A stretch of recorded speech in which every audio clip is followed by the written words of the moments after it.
Buonasera. Buonasera mister.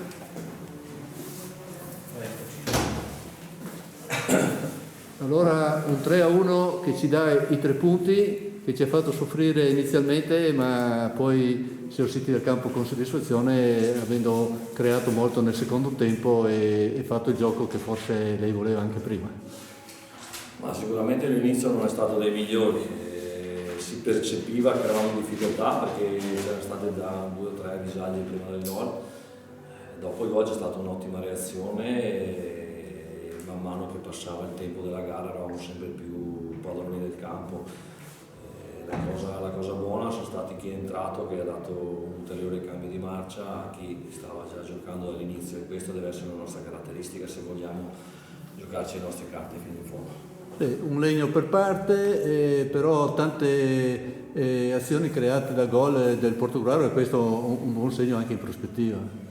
Ma sicuramente, visto che ultimamente in casa facevamo un po' più fatica che magari fuori casa, è normale che quando riesci a giostrare un po' il palleggio, noi abbiamo giocatori di qualità e allora possiamo mettere in difficoltà chiunque, però dobbiamo lavorare molto sugli episodi, sull'approccio della gara, perché non sempre riesci a raddrizzare le gare.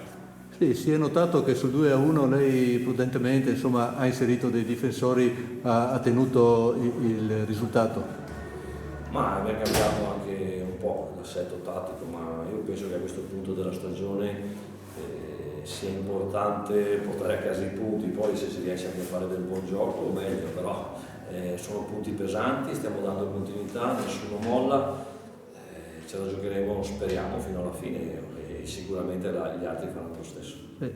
Ultima domanda, prossime partite quale teme di più?